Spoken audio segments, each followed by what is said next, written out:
Hello hello hello hello hello hello hello hello hello सबको मेरा प्रणाम है, नमस्कार है प्यारे बच्चों। Today is the last class of NCERT. हो जाइए तैयार। Today is the last class of NCERT. कहां तक हुआ था जल्दी से बता दो, कितने नंबर तक हुआ था लास्ट लास्ट क्लास कितने नंबर तक हुआ था जल्दी से बता दो। नंबर बताएगा लास्ट क्लास कितने नंबर तक हुआ था, क्वेश्चन नंबर बताओ जल्दी से। लास्ट 308 307 तक हुआ था। जनन में शुक्राणु का परिवहन होता है, यहां तक हो गया था। इसके बाद हम लोगों को आगे बढ़ना है। The next one is Mendel के F1 के बीज कैसे थे, गोल व पीले। ये चला आपको याद रखना है। मेंडल के F1 पीढ़ी के जो बीज थे वो कैसे थे दोस्त मेरे, गोल व कैसे थे, पीले थे। फिर कहता है गुणसूत्र का आकार होता है, एक्स का बड़ा होता है और वाई का छोटा होता है। ये चला पूछता है, क्वेश्चन है एनसीईआरटी में, गुणसूत्र में किसका आकार बड़ा होता है।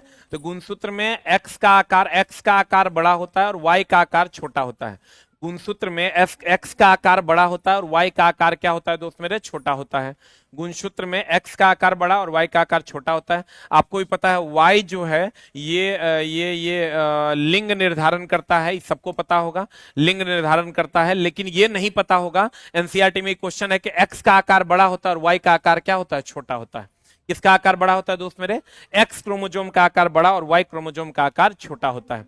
कहता है नए स्पीसीज के निर्माण के लिए डीएनए एवं गुणसूत्र में परिवर्तन के कारण होता है। देखो, अगर आपको नया स्पीसीज बनाना है, जैसे आपको अगर कोई नया स्पीसीज का निर्माण कर देना है तो उसमें आपको दो चीजों में बदलाव करना होगा, एक डीएनए में और दूसरा गुणसूत्र में। एक्स बड़ा वाई छोटा, एक्स बड़ा वाई छोटा, डीएनए और गुणसूत्र दोनों में बदलाव करना होगा। फिर कहता है F2 पीढ़ी में शुद्ध लंबे एवं बौने पौधों का अनुपात होता है 3:1। तो चला याद करना होगा कि F2 पीढ़ी में शुद्ध लंबे व बौने पौधों का अनुपात होता है 3:1। विकासवाद का सिद्धांत सबको पता है, महा फेमस क्वेश्चन है, डार्विन ने दिया था। विकासवाद का सिद्धांत किसने दिया था, डार्विन ने दिया था, सबको पता है डार्विन विकासवाद। समजात अंग की उत्पत्ति समान एवं संरचना एवं कार्य भिन्न होते हैं, जैसे घोड़ा का पैर एवं मानव का हाथ। देख लो, समजात अंग उस अंग को कहते हैं जिसकी उत्पत्ति समान है। घोड़ा का पैर और मानव का हाथ उत्पत्ति समान है, लेकिन दोनों का कार्य अलग अलग है। हाथ हम लोग खाने के लिए यूज करते हैं और वो चलने के लिए यूज करता है। देख लो, ये क्वेश्चन चला पूछेगा, समजात अंग में उत्पत्ति समान और संरचना एवं कार्य भिन्न होते हैं, जैसे घोड़ा का पैर और मनुष्य का हाथ। समरूप अंग में उत्पत्ति अलग एवं कार्य समान होता है। देखो, समजात की अगर बात करोगे दोस्त मेरे, तो समजात और समरूप का बड़ा क्वेश्चन आता है, बच्चा कंफ्यूज भी हो जाता है। समजात की अगर हम बात करें, उत्पत्ति और कार्य की अगर हम बात करें, तो उत्पत्ति और कार्य की अगर हम बात करें, एकदम याद रखना, समजात में समरूप की उत्पत्ति, समजात की उत्पत्ति समान, कार्य अलग। इसका चला उत्पत्ति अलग समरूप का, कार्य समान। इसका अगर एग्जाम्पल की बात करोगे, घोड़े का पैर, इसका एग्जाम्पल घोड़ा का पैर,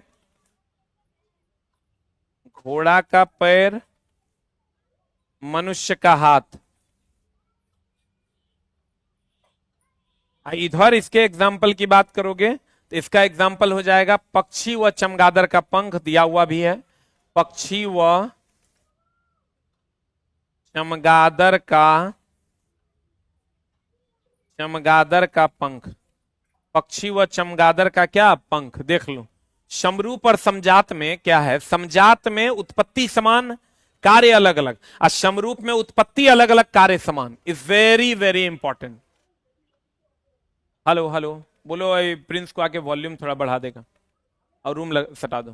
कहते हैं समजात में उत्पत्ति समान कार्य अलग, और समरूप में उत्पत्ति अलग और कार्य क्या होता है, समान होता है। उत्पत्ति अलग और कार्य क्या होता है, समान होता है। एक चीज देखो, चला अगर याद ना रहे तो इसको ऐसे याद रखना, समजात एक जात का है तो अगर उत्पत्ति समान होगा, लेकिन जो मनुष्य पैदा लेगा उसका कार्य अलग अलग होगा। समजात अगर है तो अगर उत्पत्ति समान होगा, लेकिन ओकर कार्य, समजात है एक जात का है तो उत्पत्ति ओकर समान होगा, कार्य अलग अलग। समरूप में उल्टा हो जाता है, समरूप में उत्पत्ति अलग अलग है लेकिन कार्य समान रूप होगा, उत्पत्ति अलग अलग कार्य समान। अगला, किसमें बिंदु स्रोत से उस पर आपतित प्रकाश समानांतर, देख लो चला। एक होता है दर्पण, दो प्रकार का होता है। बिंदु स्रोत का मतलब यहां फोकस से है। ये दर्पण दो प्रकार का होता है, एक होता है अवतल दर्पण, एक होता है दोस्त मेरे उत्तल दर्पण। अवतल दर्पण कुछ ऐसा होता है, ये जो भी प्रकाश आएगा उसको ये एक जगह केंद्रित कर देगा। यहां से अगर समानांतर, मुख्य अक्ष के समानांतर आएगा तो फोकस पर मिलेगा, अब फोकस से निकलेगा तो मुख्य अक्ष के समानांतर आएगा। उत्तल दर्पण की अगर हम बात करें, उत्तल दर्पण में जो भी प्रकाश जाएगा वो बिखर जाएगा, यहां मिलता हुआ प्रतीत होगा। ये फोकस है, यहां पर ये फोकस है। ये क्वेश्चन चला आज भी हम डिस्कस, आज या कल डिस्कशन करवाए हैं, नहीं आज ही करवाए हैं ब्रह्मास्त्र में। लेंस की अगर हम बात करें तो लेंस भी दो प्रकार का होता है, एक उत्तल लेंस होता है, एक अवतल लेंस होता है। अगर हम उत्तल लेंस की बात करें दोस्त मेरे, उत्तल लेंस सभी प्रकार, साउंड देखो कम है क्या, सभी प्रकाश की किरणों को एक जगह केंद्रित करता है। या तो ये समानांतर आएगा तो फोकस पर मिलेगा, अब फोकस से जाएगा तो समानांतर हो जाएगा। अवतल लेंस की अगर बात करोगे, अवतल लेंस जो है ये किरणों को फैलाता है, अब फैलाएगा दोस्त मेरे तो यहां फोकस पर मिलता हुआ प्रतीत होगा। अब बढ़िया से देखो, तब आंसर बताओ, ध्यान दो। Today is the last class, आज आपका हम कंप्लीट करवा देंगे। Today is the last class, आज कंप्लीट एनसीईआरटी आपका खत्म कर देंगे। इसमें किसमें बिंदु स्रोत से उस पर आपतित प्रकाश समानांतर प्रकाश पुंज बन जाता है। देखो बिंदु स्रोत यानी फोकस, फोकस से आएगा और समानांतर हो जाएगा। एगो इसमें ऐसा होगा, यहां भी होगा, फोकस से आएगा समानांतर हो जाएगा, एगो इसमें होगा, यानी अब बाकी भी ये दोनों में नहीं होगा। यानी अवतल दर्पण और उत्तल लेंस, अवतल दर्पण उत्तल लेंस, यही दो क्वेश्चन चला पूछता है कि भैया अगर बिंदु स्रोत से आएगा यानी फोकस से आएगा समानांतर हो जाएगा, यहां भी फोकस से आएगा समानांतर हो जाएगा, फोकस से आएगा समानांतर हो जाएगा, फोकस से आएगा और समानांतर हो जाएगा, फोकस से आएगा समानांतर हो जाएगा। बिंदु स्रोत मतलब यहां कह रहा है किसमें बिंदु स्रोत से उस पर आपतित प्रकाश समानांतर हो जाता है, बिंदु स्रोत से आएगा और समानांतर हो जाएगा। आंसर आंसर आंसर आंसर जल्दी लिख। मेरी जिंदगी है, जल्दी लिख, जल्दी फिगर बना। हाँ। अगला कहता है वाहन के पीछे के दृश्य देखने के लिए, सबको पता है, देखो वाहन के पीछे आपको पता होगा उत्तल दर्पण। अगर हम बात करें उत्तल दर्पण की, उत्तल दर्पण की अगर हम बात करें तो उत्तल दर्पण में प्रतिबिंब हमेशा जो है छोटा बनता है, छोटा बनता है। और अवतल दर्पण की अगर हम बात करें, अवतल दर्पण की बात करें तो हमेशा प्रतिबिंब जो है छोटा भी बनता है, बड़ा भी बनता है, बराबर भी बनता है। अब देखो बढ़िया समझना, हमको पता है वाहन के पश्चिम दृश्य को देखने के लिए हम लोग उत्तल दर्पण का प्रयोग करते हैं, इतना तो आपको ज्ञान होगा, इतना तो भान आपको होगा। अब बढ़िया से देख लीजिए, अगर m का मान प्लस हुआ तो काल्पनिक प्रतिबिंब, और m का मान माइनस हुआ तो वास्तविक प्रतिबिंब, और m का मान 1 से कम है, आवर्धन का मान 1 से कम है तो छोटा प्रतिबिंब, अगर 1 के बराबर है तो बराबर प्रतिबिंब,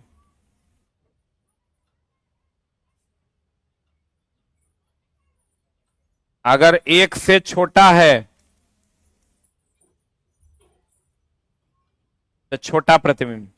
बढ़िया से देख लो, 1 से कम है तो छोटा, 1 के बराबर है तो बराबर, 1 से छोटा है तो छोटा, प्लस है तो काल्पनिक, माइनस है तो वास्तविक।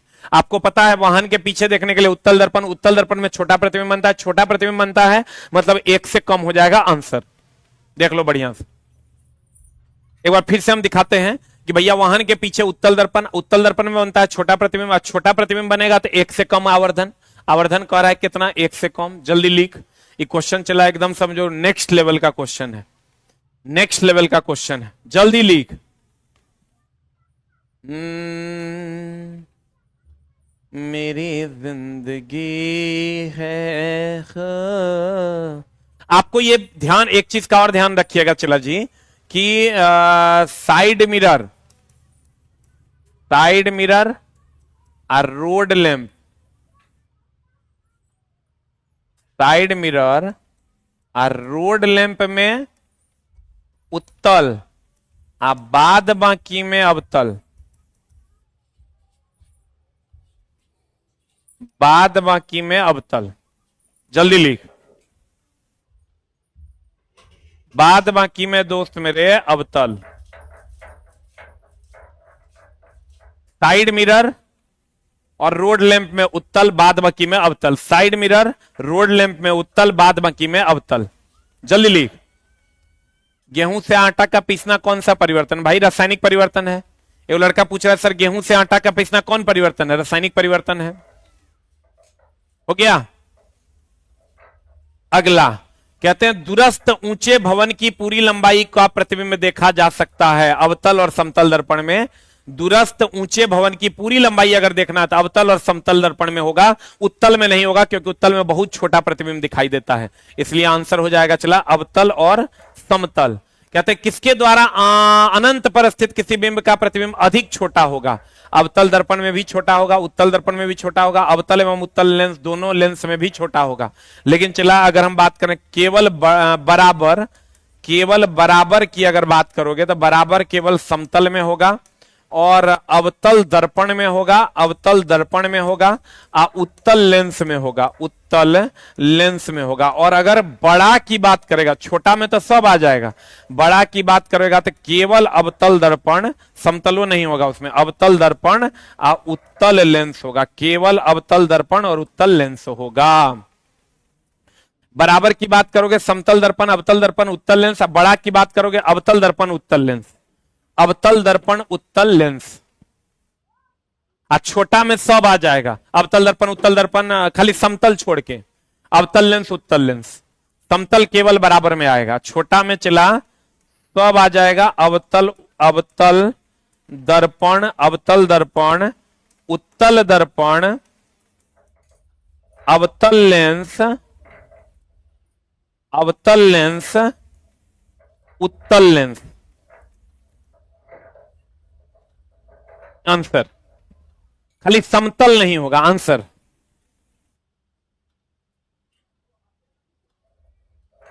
हमारे बॉडी में आयरन होने के बाद भी जंग क्यों नहीं लगता? भाई आयरन को जंग लगने के लिए ऑक्सीजन और नमी दोनों चाहिए, जल चाहिए। तो जल, उसको अगर ऑक्सीजन और जल दोनों मिल जाएगा, वो एक कण के छोटे छोटे परमाणुओं के रूप में रहता है, तत्व का निर्माण होगा तो जंग लगेगा। बहुत सारा फैक्टर है चला, जो आयरन आता है वो रहता थोड़े, रखल थोड़े कि जंग लग जाएगा, वो चला रिसाइकिल होते रहता है। अगला कहते हैं कक्षा में पीछे बैठा एक लड़का अपनी पुस्तक नहीं पढ़ पा रहा है परंतु श्याम पट पर लिखा पढ़ लेता है, क्यों? तो देखो अगर कोई लड़का पुस्तक नहीं पढ़ रहा है, मान लो ये मटेरियल है और ये मटेरियल को वो नहीं पढ़ पा रहा है, बैठा लड़का अपनी पुस्तक नहीं पढ़ पा रहा है लेकिन श्याम पट पर लिखा चीज को पढ़ रहा है, तो इसका मतलब दूर देख रहा है, दूर को देख पा रहा है और निकट नहीं दिख रहा है। तो दूर नहीं देख रहा है इसका मतलब निकट दृष्टि दोष, दूर नहीं देख रहा है इसका मतलब निकट दृष्टि दोष।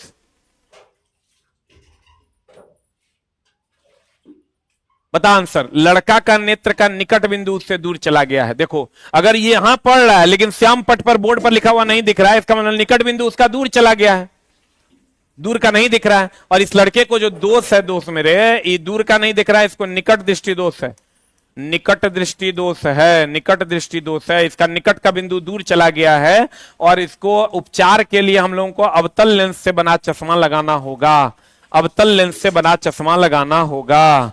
कौन लेंस से बना चश्मा लगाना होगा दोस्त मेरे? अवतल लेंस से बना चश्मा लगाना होगा। जल्दी बता। निकट दृष्टि दोष है और कहता है अगर निकट का दिख रहा है, श्याम पट पर दूर का नहीं दिख रहा है, इसका मतलब निकट बिंदु इसका दूर चला गया है। आंसर।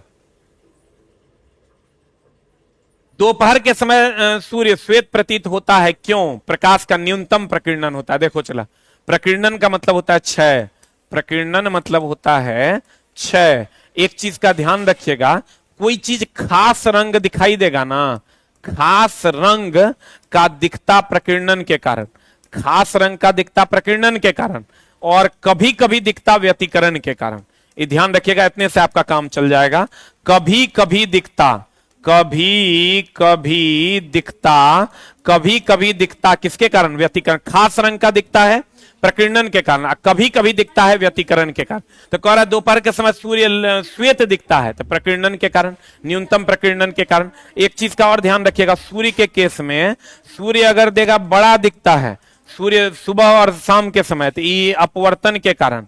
सूर्य बड़ा दिखता है अपवर्तन के कारण, सूर्य बड़ा दिखता है अपवर्तन के कारण। और सूर्य बड़ा दिखता है किसके कारण? अपवर्तन के कारण। और सूर्य लाल दिखता है प्रकीर्णन के कारण। ये चला ध्यान रखिएगा, कोई चीज किसी खास रंग का, जैसे आकाश नीला दिखता है, खास रंग का दिख रहा है प्रकीर्णन के कारण। सूर्य लाल दिखता है प्रकीर्णन के कारण। लेकिन अगर कभी कभी, जैसे जल पर फैला मिट्टी का तेल कभी कभी चमकता है व्यतिकरण के कारण। जल पर फैला मिट्टी का तेल कभी कभी चमकता है व्यतिकरण के कारण। जल्दी लीक किसी खास रंग का दिखेगा प्रकीर्णन के कारण, किसी खास रंग का दिखेगा प्रकीर्णन के कारण, कभी कभी दिखेगा व्यतिकरण के कारण, कभी कभी दिखेगा व्यतिकरण के कारण, कभी कभी दिखेगा दोस्त मेरे किसके कारण? व्यतिकरण के कारण। और सूर्य बड़ा दिखेगा अपवर्तन के कारण, लाल दिखेगा प्रकीर्णन के कारण। इस सूर्य का एकदम ध्यान रखना, उगता सूरज डूबता सूरज लाल दिखता है, बड़ा दिखता है अपवर्तन के कारण, और लाल दिखता है प्रकीर्णन के कारण। प्रकीर्णन मतलब जैसे आकाश का नीला रंग, आकाश के नीचे पानी का नीला रंग, सूर्य का लाल रंग, ये सब प्रकीर्णन के कारण। इंद्रधनुष बनने में प्रकाश का अपवर्तन, विक्षेपण और तथा पहले आंतरिक परावर्तन और पूर्ण आंतरिक परावर्तन होता है। देखो इसमें सब कुछ होता है, इंद्रधनुष बनने में सब कुछ होता है, आंतरिक परावर्तन, पूर्ण आंतरिक परावर्तन, अपवर्तन, परावर्तन, सब कुछ होता है। एक लाइन में समझ लो, बाकी कुछ समझने की जरूरत नहीं है। और इंद्रधनुष की अगर हम बात करें, केवल वर्षा के बाद बनता है इंद्रधनुष। वर्षा के बाद इंद्रधनुष की अगर हम बात करें तो ये वर्षा के बाद बनता है। सूर्य की तरफ पीठ करके देख सकते हैं, सूर्य के तरफ पीठ करके देख सकते हैं, सूर्य की तरफ पीठ करके देख सकते हैं, सूर्य की तरफ पीठ करके देख सकते हैं, सूर्य की तरफ पीठ करके देख सकते हैं। इसका सहायक कारक जो है, इसका सहायक कारक है चला अपवर्तन, वर्ण विक्षेपण, अपवर्तन और पूर्ण आंतरिक परावर्तन, पूर्ण आंतरिक अपवर्तन और पूर्ण आंतरिक परावर्तन, पूर्ण आंतरिक परावर्तन। और इसका जो मुख्य कारण है वो वर्ण विक्षेपण है। इसका मुख्य कारण जो है दोस्त मेरे वर्ण विक्षेपण है। जल्दी से लिख लो, जिसको हम लोग डिस्पर्सन भी कहते हैं। It's very very important. वर्षा के तुरंत बाद और सूर्य की तरफ पीठ करके देखा जा सकता है, सूर्य की तरफ पीठ करके देख सकते हैं। और सहायक जो है अपवर्तन और पूर्ण आंतरिक परावर्तन है। मुख्य कारक इसका वर्ण विक्षेपण है, मुख्य कारक जो है इसका वो वर्ण विक्षेपण है। छोड़ देंगे ऐसी आपने कह के रखे हो गया। हाँ हम ना बने, हम चल पुट्ठा पर बने वो अरे हो गया। वर्षा के बाद बनेगा, सूर्य की तरफ पीठ करके देखा जा सकता है, सहायक कारक अपवर्तन, पूर्ण आंतरिक परावर्तन। अब मुख्य कारण इसका वर्ण विक्षेपण है। जल्दी से लिख लो, सूर्य की तरफ आप पीठ कीजिएगा तबे देख पाइएगा, नहीं तो नहीं देख पाइएगा।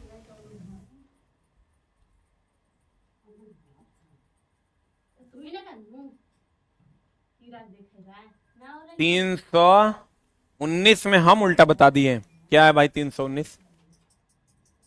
ठीक तो है, नेत्र का निकट बिंदु उससे दूर चला जाएगा। कक्षा के पीछे बैठा लड़का पुस्तक नहीं पढ़ पा रहा है। अच्छा पुस्तक नहीं पढ़ पा रहा है, निकट नहीं देख रहा है। रुक पुस्तक नहीं पढ़ पा, श्याम पट पर लिखा पढ़ सकता है, इसका मतलब नजदीके वगैरह नहीं दिख रहा है। हाँ उल्टा हो गया, चला ये हो जाएगा दूर दृष्टि दोष। निकट का नहीं दिख रहा है, दूर दृष्टि दोष। आइए हो जाएगा चला उत्तल लेंस। वेरी गुड दोस्त मेरे। श्याम कह रहा है कक्षा में पीछे बैठा लड़का अपना पुस्तकें नहीं पढ़ा, मतलब निकट नहीं दिख रहा, निकट नहीं दिख रहा मतलब दूर दृष्टि दोष। निकट नहीं दिखेगा दूर दृष्टि दोष, दूर नहीं दिखेगा निकट दृष्टि दोष। Very good. कहता स्वच्छ आकाश नीला प्रतीत होता। अभी तुरंत न बताएं किसके कारण, एक लाइन में एक खोज के मार देना है प्रकीर्णन। आकाश नीला दिखता है, आकाश के नीचे पानी का रंग नीला दिखता है, सूर्य लाल दिखता है प्रकीर्णन के कारण। कुछ नहीं सोचना है इसके बारे में। अगला कहता है नेत्र में प्रकाश का अधिकांश प्रकीर्णन होता है कॉर्निया में, और इसी का उपयोग नेत्रदान में करते हैं। इसी का उपयोग चला नेत्रदान में करते हैं। अधिकांश प्रकीर्णन मतलब क्षय जो होता है वो कॉर्निया में होता है, क्योंकि यहां अपवर्तन का अंतर जो होता है एक माध्यम से दूसरे माध्यम में वो अधिक होता है। आंसर हो जाएगा नेत्रदान में किसका उपयोग करते हैं? कॉर्निया का। सबसे ज्यादा प्रकाश का क्षय होता है जब प्रकाश चला बाहर से हवा से अंदर की ओर घुसता है ना, सबसे ज्यादा क्षय यही होता है। अगला, नेत्र लेंस की फोकस दूरी में वृद्धि हो जाती है जब नेत्र की पेशियां, देख लो चला, एक होता है सामान्य नेत्र, सामान्य नेत्र ऐसा होगा, ये इसकी फोकस दूरी होगी। एक होगा चला पतला लेंस, पतला और शिथिल कह सकते हैं, पतला और शिथिल लेंस होगा, ये ऐसा होगा, इसकी फोकस दूरी बढ़ जाएगी। एक होता है मोटा या फैला हुआ लेंस, मोटा या फैला हुआ लेंस कुछ ऐसा होता है, इसकी फोकस दूरी घट जाएगी। इसकी जो फोकस दूरी है दोस्त मेरे वो घट जाएगी। इसमें फोकस दूरी बढ़ेगा और इसमें फोकस दूरी घटेगा। जल्दी से लिख लो, इसमें फोकस दूरी बढ़ेगा, उसमें फोकस दूरी घटेगा। देख लो चला, सामान्य नेत्र में ये होता है, पतला या शिथिल होगा तो फोकस दूरी बढ़ जाएगा, अब मोटा हो जाएगा या फैल जाएगा तो फोकस दूरी घट जाएगा। जल्दी लिख। ये होता है दोस्त मेरे दूरदृष्टि दोष में ऐसा हो जाता है, आंख का लेंस दूरदृष्टि दोष में। ये हो जाता है दोस्त मेरे निकट दृष्टि दोष में। निकट दृष्टि दोष में नेत्र लेंस जो होता है दोस्त मेरे मोटा हो जाता है, मोटा हो जाएगा तो भैया फोकस दूरी घट जाता है, और दूर दृष्टि दोष में लेंस पतला हो जाता है, फोकस दूरी बढ़ जाता है। आंसर उतना तो झुमका नहीं गिरा था बरेली के बाजार में जितना पुल गिर रहा है अपना बिहार में। हाय हाय हाय, हो गया। जल्दी लिखे, एनसीईआरटी का क्वेश्चन है। सामान्य नेत्र लेंस पतला होगा, फोकस दूरी बढ़ेगा, दूर दृष्टि दोष में मोटा होगा, फैल जाएगा, निकट दृष्टि दोष में। जल्दी से स्क्रीनशॉट ले लो। अगला, विद्युत प्रतिरोधकता। वाह, वेरी गुड, ये तो क्वेश्चन पूछा हुआ क्वेश्चन है। चला, प्रतिरोध की अगर हम बात करें, आप प्रतिरोधकता दोनों अलग अलग सीख लो। प्रतिरोध को डिनोट करते हैं दोस्त मेरे आर से। प्रतिरोध को डिनोट करते हैं किससे? आर से। प्रतिरोध को डिनोट करते हैं आर से। आर समानुपाती होता है एल के, आर व्युत्क्रमानुपाती होता है 1/a के। आर समानुपाती, एल लंबाई है, ए अनुप्रस्थ काट का क्षेत्रफल है, आर समानुपाती होता है ताप के। और अलग अलग तार का प्रतिरोध अलग अलग होता है, अलग अलग तार का प्रतिरोध अलग अलग तार का प्रतिरोध जो होता है दोस्त मेरे अलग अलग। देखो ये एनसीईआरटी में इसलिए पूछा है अलग अलग। और अगर हम प्रतिरोधकता की बात करें दोस्त मेरे, प्रतिरोधकता की बात करें तो प्रतिरोधकता को रो से डिनोट करते हैं, और ये केवल और केवल पदार्थ और ताप पर निर्भर करता है। Is very very important. L चालक तार की लंबाई है, ए अनुप्रस्थ काट का क्षेत्रफल है। सीधी बात, नो बकवास, सिर्फ पढ़ाई में आपका स्वागत करते हैं। बताइए, आर समानुपाती होता है एल के, आर व्युत्क्रमानुपाती 1/a, आर समानुपाती ताप। अलग अलग तार का प्रतिरोध अलग अलग होता है। प्रतिरोधकता जिसको हम रो से डिनोट करते हैं, यह केवल पदार्थ और ताप पर निर्भर करता है। देख लो, प्रतिरोधकता, प्रतिरोध नहीं, केवल ताप और पदार्थ की प्रकृति पर निर्भर करता है। बीपीएससी टीआरई का पूछा हुआ, हर एग्जाम का पूछा हुआ क्वेश्चन है, बीपीएससी टीआरई का भी पूछा हुआ क्वेश्चन है। जल्दी लिख।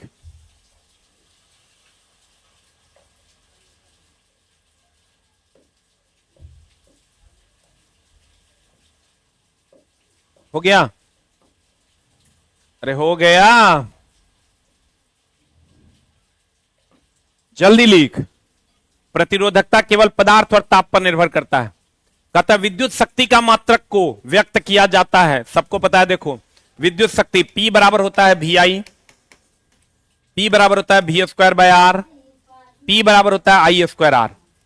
और सबको पता है कि दोस्त मेरे VI हो गया मतलब वोल्ट एम्पियर, वोल्ट माइनस नहीं है, डैश है, वोल्ट एम्पियर। ये हो गया दोस्त मेरे वोल्ट का स्क्वायर आप बटा ओम। ये हो गया दोस्त मेरे एम्पियर का स्क्वायर इंटू ओम। आई सब जो है दोस्त मेरे वाट के बराबर होता है, इस सब वाट के बराबर होता है। देख लो,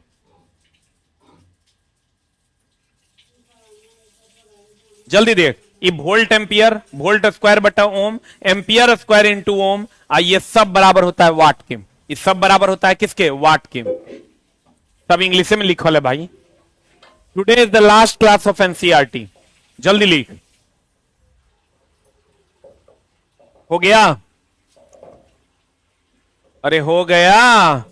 तब बताओ, विद्युत शक्ति का मात्रक खाली वाट नहीं होता है, वोल्ट एम्पियर भी होता है, वोल्ट स्क्वायर बटा ओम भी होता है, एम्पियर स्क्वायर ओम भी होता है, एम्पियर स्क्वायर ओम भी होता है।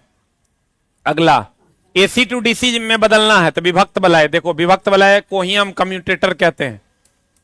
कम्यूटेटर का भी प्रयोग करते हैं, या डायोड का भी प्रयोग करते हैं, या रेक्टिफायर का भी प्रयोग करते हैं। इस सब का प्रयोग एसी टू डीसी में बदलने के लिए करते हैं। रेक्टिफायर का भी प्रयोग करते हैं। और अगर डीसी टू एसी कहेगा तो सिर्फ और सिर्फ इन्वर्टर। डीसी टू एसी अगर कहेगा तो सिर्फ और सिर्फ इन्वर्टर। जल्दी लिख। एसी टू डीसी, विभक्त बलय, स्प्लिटरिंग, कम्यूटेटर, डायोड, रेक्टिफायर। और डीसी टू एसी कहेगा तो इन्वर्टर। डीसी टू एसी कहेगा तो इन्वर्टर। डीसी टू एसी कहेगा तो इन्वर्टर। डीसी टू एसी कहेगा दोस्त मेरे तो इन्वर्टर। एसी टू डीसी के लिए चारों जिम्मेवार है, कम्यूटेटर, डायोड, रेक्टिफायर, विभक्त बलय। और डीसी टू एसी कहेगा तो इन्वर्टर। अगला, किसी लंबी धारावाही परिनालिका के भीतर चुंबकीय क्षेत्र समान एवं समानांतर होता है तो बाहर क्या होता है? संकेंद्रीय वृत्त होता है। देख लो, अगर कोई धारावाही परिनालिका है, परिनालिका किसको कहते हैं दोस्त मेरे? जगरा में करंट का प्रवाह हो, मैग्नेटिक फील्ड जनरेट करे। ये जो दोस्त मेरे चुंबकीय क्षेत्र जनरेट करेगा, ये एक संकेंद्रीय वृत्त के जैसा जनरेट करेगा, जो भीतर में समानांतर होगा और बाहर वक्राकार होगा। किसी लंबी धारावाही परिनालिका के भीतर चुंबकीय क्षेत्र समान एवं समानांतर होता, अंदर के भीतर अगर कहेगा तो समान और समानांतर होता है, लेकिन बाहर एक संकेंद्रीय वृत्त बनाता है। वह वृत्त जिसका केंद्र एक ही हो, वह वृत्त जिसका केंद्र क्या हो? एक ही हो।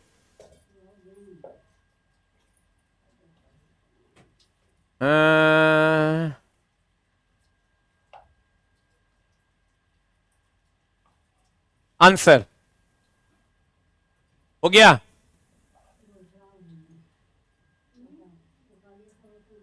ये कौन है भाई? क्या तुम लोग जो है अपने में लड़ लेता है रे भाई?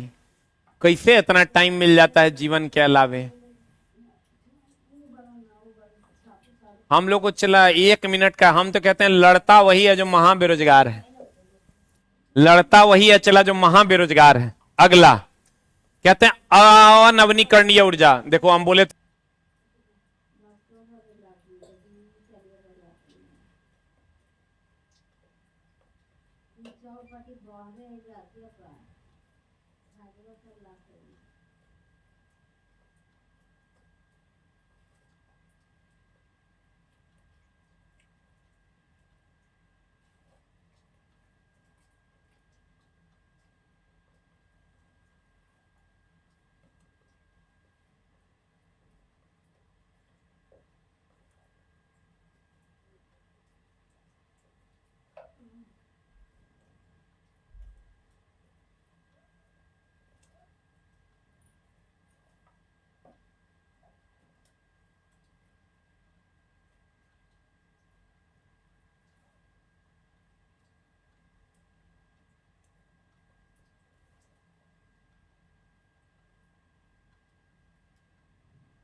Hello hello hello hello hello hello hello hello. अच्छा, थोड़ा सा प्रॉब्लम हो गया था, लाइट का इश्यू हो गया था, कोई बात नहीं। कहां तक हुआ था? जल्दी से एक बार नंबर कमेंट्स कर दो, थोड़ा सा लाइट का इश्यू हो गया था। क्या करोगे? चलो, कहां पर है रे? एनसीईआरटी क्वेश्चन वन लाइनर यही है क्या? लाइट का थोड़ा इश्यू था। नंबर एक बार कमेंट करना जल्दी से, नंबर एक बार दोस्त कमेंट्स करना जल्दी से।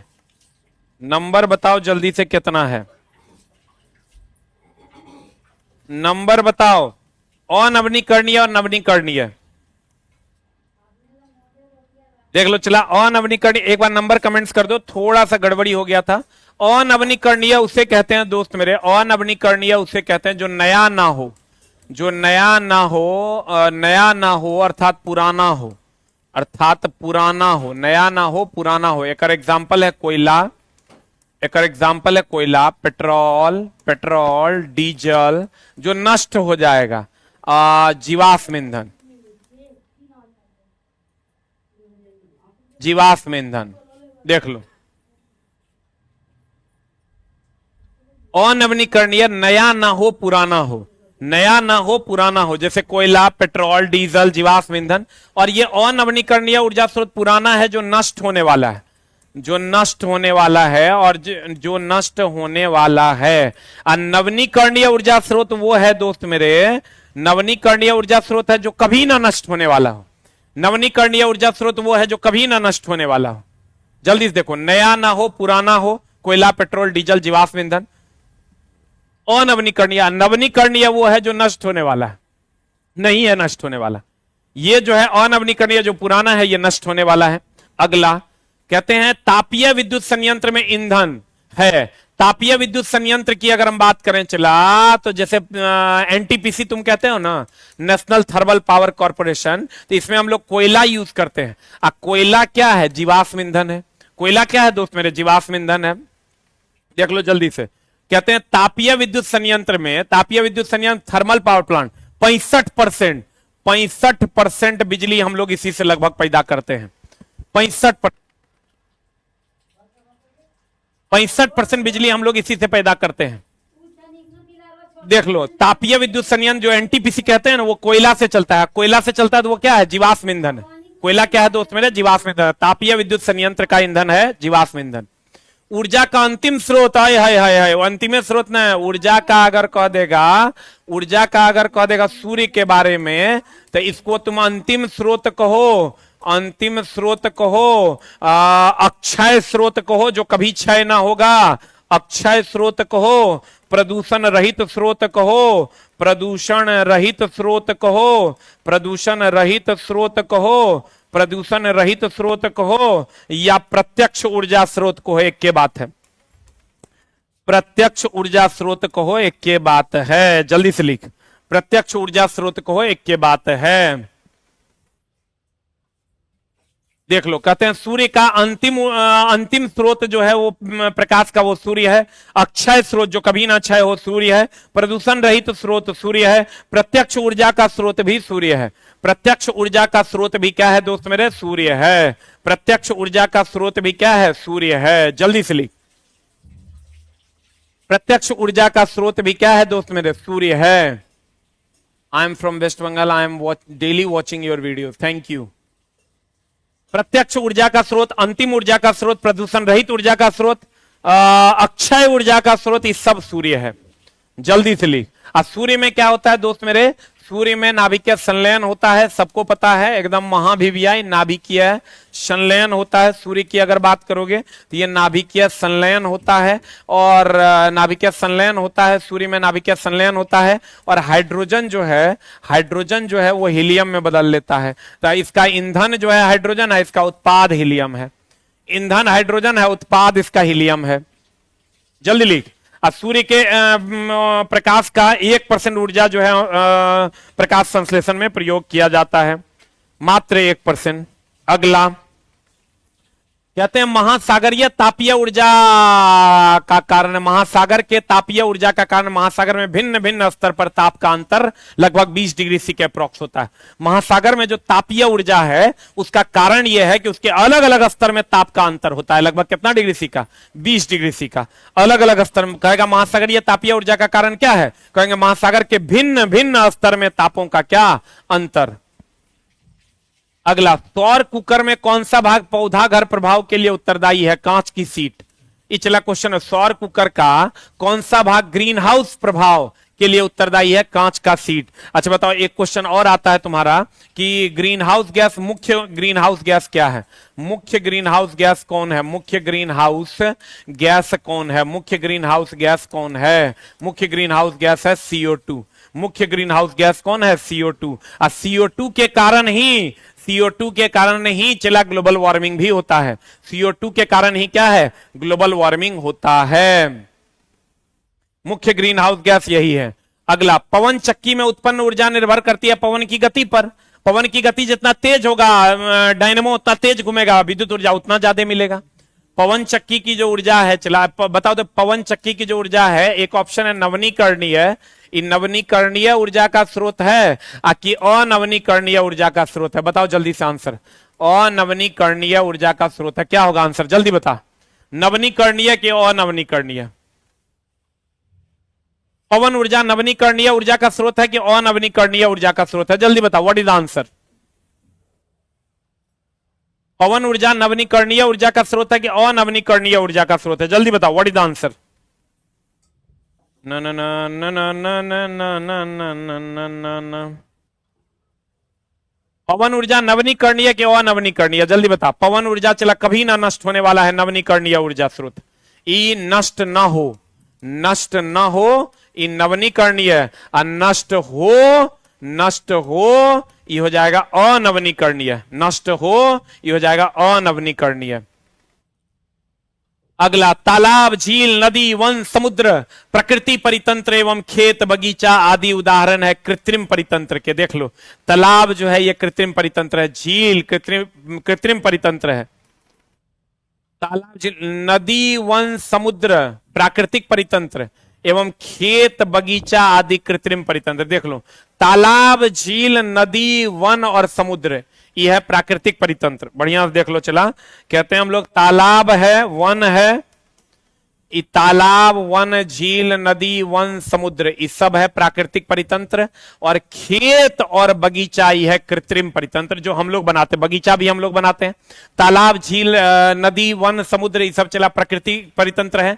खेत हम लोग अपने हिसाब से बनाते हैं, बगीचा भी हम लोग अपने हिसाब से बनाते हैं, इसलिए ये कृत्रिम परितंत्र का उदाहरण है। इसलिए ये कृत्रिम परितंत्र का उदाहरण है। अगला, कहते हैं परितंत्र में शामिल होता है सभी सजीव और निर्जीव, जितना भी जैव अजैव दोनों घटक, या तो सजीव निर्जीव दे देगा या कहीं कहीं पर दे देता है जैव। मिट्टी भी चला शामिल है। जैव जकरा में जान हो, जैव एंड अजैव जकरा में जान ना हो। मिट्टी में जान नहीं है वो भी है, कवक में जान है वो भी है। आंसर आंसर हो जाएगा चला, परितंत्र में शामिल है सभी सजीव और निर्जीव। अब बताइए, तो महाभिव्याय चला, सूर्य के पौधे, ये दोनों क्वेश्चन बीपीएससी टीआरई का है। दोनों क्वेश्चन बीपीएससी टीआरई का है, कोई 1 का होगा, कोई 2 का होगा। कहते हैं सूर्य के पौधे सिर्फ 1% ऊर्जा ले पाता है, जबकि आगे सभी जीव 10% ऊर्जा ग्रहण करना है। यह नियम दिया था लिंडमान ने। आपको कहेगा सूर्य से पौधा कितना % ऊर्जा लेता है? 1%, जबकि आगे जैसे ये जो कहते हैं ना दोस्त मेरे, इस सबसे नीचे उत्पादक जिसकी ऊर्जा सबसे अधिक, उससे ऊपर प्राथमिक उपभोक्ता, इससे ऊपर द्वितीय उपभोक्ता, ऊपर से नीचे जाओगे ना तो 10% ऊर्जा का उपयोग होता है। 10% ऊर्जा का उपयोग होता है, और यह दिया था लिंडमान ने। 10% ऊर्जा का उपयोग होता है, और यह दिया था किसने? लिंडमान ने। 10% ऊर्जा का उपयोग होता है, यह दिया था लिंडमान ने। सूर्य के प्रकाश का मात्र हम लोग 1% ऊर्जा का उपयोग कर पाते हैं, ये पादप, हम लोग नहीं, पादप। और लिंडमान का नियम कहता था उत्पादक, प्राथमिक उपभोक्ता, द्वितीय उपभोक्ता, आगे की ओर जाओगे तो 10% ऊर्जा का उपयोग ही होता है। सबसे अधिक ऊर्जा इसका, उससे 10% ही लेता है, उससे 10% ही लेता है। आंसर, सूर्य से पौधा जो लेता है मात्र 1% ही लेता है। निम्न पोषी स्तर में ऊर्जा अधिक होता है। हम बोले ना सबसे नीचे वाला जो होगा चला, ये उत्पादक की ऊर्जा सबसे अधिक, उससे प्राथमिक उपभोक्ता, इससे द्वितीयक उपभोक्ता, नीचे से ऊपर जाओगे तो ऊर्जा घटता है, ऊर्जा घटता है। इसका मतलब सबसे नीचे वाला का ऊर्जा सबसे ज्यादा होता है, ऊपर वाले का ऊर्जा उससे कम होता है। तो कहते हैं निम्न पोषी स्तर मतलब नीचे यानी पौधा में ऊर्जा सबसे अधिक होता है, ऊपर जाने पर 10-10% यूज करता है। परितंत्र में ऊर्जा का प्रवाह हमेशा एक दिशीय होता है। अब बोलोगे कैसे? देखो ये सब क्वेश्चन पूछा हुआ है दोस्त मेरे। ये मान लो उत्पादक है, ये हो गया प्राथमिक उपभोक्ता, ये हो गया प्राथमिक उपभोक्ता, ये हो गया दोस्त मेरे द्वितीयक उपभोक्ता। तो नीचे से ऊपर जाओगे तो ऊर्जा घटेगा, ऊर्जा घटेगा, ऊर्जा से बताओ उत्पादक कभी खाएगा बकरी को? कभी नहीं खाएगा। इसका मतलब इधर से इधर जाएगा, उधर से इधर नहीं आएगा, एक दिशीय है, एक दिशीय है। और 10% ही ऊर्जा का प्रयोग होता है, 10% ऊर्जा का उपयोग होता है, केवल 10% ऊर्जा का उपयोग होता है। हो गया? इसका पीडीएफ ऑलरेडी डाल दिए हैं। चला, today is the last class of NCERT. आगे की क्लास की जानकारी हम स्पेशल वीडियोस बना के आपको देंगे। जब भी क्लास आगे लगनी है उसकी जानकारी हम आपको वीडियो बनाकर देंगे। आज मेरा एनसीईआरटी का लास्ट क्लास है। आंसर अगला, सबसे अधिक ऊर्जा उत्पादक की होगी। यूवी किरणों से मानव पर क्या प्रभाव पड़ता है भैया? प्रतिरक्षा तंत्र और त्वचा कैंसर। डब्ल्यूबीसी प्रतिरक्षा तंत्र प्रभावित होगा पराबैंगनी किरण यूवी किरण से, और त्वचा का कैंसर तो होगा ही होगा। और यूवी किरण को कौन रोकता है? ओजोन परत। फिर कहता है जैव पदार्थ में अकार्बनिक रूप में कौन बदलता है अपघटक? जैव पदार्थ को, जैव पदार्थ जकरा में जान है ओकरा अकार्बनिक रूप में बदलना, एकर मतलब सड़ाना। अकार्बनिक रूप में बदलना एकर मतलब हो गया सड़ाना। अकार्बनिक रूप में बदलना इसका मतलब हो गया दोस्त मेरे सड़ाना।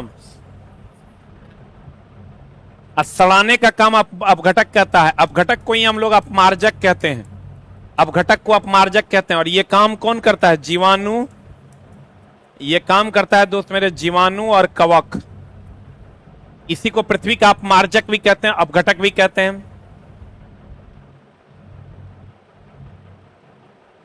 देख लो बढ़िया से, कहते हैं जैव पदार्थ अकार्बनिक रूप में कौन बदलता है? अकार्बनिक रूप में बदलना, जैव पदार्थ जकरा में जान हो ओकरा अकार्बनिक रूप में बदलना मतलब सड़ा देना। सड़ाने का काम कौन करता है? अपघटक। अपघटक को ही अपमार्जक कहता है। अपमार्जक के रूप में कौन है? जीवाणु और कवक। अपमार्जक के रूप में कौन है? I am a big fan of you sir. बहुत बहुत धन्यवाद फैन जी। हो गया आंसर। अगला, विश्व का सबसे तेजी से घटता प्राकृतिक संसाधन है। चला वन। आपको कहेगा विश्व का सबसे तेजी से घटता प्राकृतिक संसाधन कौन है? वन है कि हवा है, क्या है? तो कहेंगे वन है सबसे तेजी से। फिर कहता 3R। 3R का उपयोग हो गया। चला, अगर आप प्रकृति को बचाना चाहते हैं, अगर आप प्रदूषण को कम करना चाहते हैं, 3R को यूज करना होगा। पहला आर है रिड्यूस, कम उपयोग करना होगा। रिसाइकिल, पुनः चक्रण करना होगा। रीयूज, पुनः उपयोग करना होगा। Reduce, recycle, reuse. रिड्यूस, अगर आप चाहते हैं दोस्त मेरे, अगर आप चाहते हैं कि प्रकृति में प्रदूषण ना फैले तो 3R का यूज करना होगा। किसका? रिड्यूस, रिसाइकिल और रीयूज। रिड्यूस करना मतलब कम करना, उपयोग कम करना होगा प्लास्टिक पदार्थ का। रिसाइकिल करना, फिर से चक्रण करना होगा। रीयूज करना मतलब फिर से उपयोग करना होगा। And the last class of your NCERT is gap Ganga action plan. और आप एक चीज का ध्यान रखिएगा, चला हम पीछे भी पढ़ा दिए आपको। जीएपी का मतलब होता है गंगा एक्शन प्लान। और गंगा में कहेगा, गंगा में कौन सा जीवाणु फैल रहा है? तो कहिएगा कोलीफॉर्म जीवाणु। कोलीफॉर्म जीवाणु फैल रहा है। एनसीईआरटी का ही क्वेश्चन वन लाइनर है। कोलीफॉर्म जीवाणु फैल रहा है गंगा में। कोलीफॉर्म जीवाणु फैल रहा है जो अधजली लाशों के, अधजली लाशों के, अधजली लाशों के, अधजली लाशों के, अधजली लाशों के छोटी आंत में होता है। अधजली लाशों के छोटी आंत में होता है। अधजली लाशों के छोटी आंत में होता है। अधजली लाशों को जो गंगा में फेंका जा रहा है उससे कोलीफॉर्म जीवाणु जो उसके छोटी आंत में होता है वो बहुत बुरे तरीके से गंगा में फैल रहा है। इसलिए कहेगा आपको गंगा में कौन सा जीवाणु है बहुत ज्यादा, कॉलीफॉर्म जीवाणु। कहां से आता है? अधजली लाशों, अधजली लाशों, अधजली लाशों, अधजली लाशों के छोटी आंत में दोस्त मेरे कॉलीफॉर्म जीवाणु पाया जाता है। गंगा एक्शन प्लान तो सबको पता ही है, गंगा पर एक्शन हो रहा है भैया, गंगा नमामि गंगे परियोजना इत्यादि इत्यादि। And today is the last class of your NCERT. अब जब भी मेरी क्लास आएगी तो आपको सूचना मिलेगी। आपको चला क्लास कैसा लगा? अगर आपको अच्छा लगा तो कृपया 8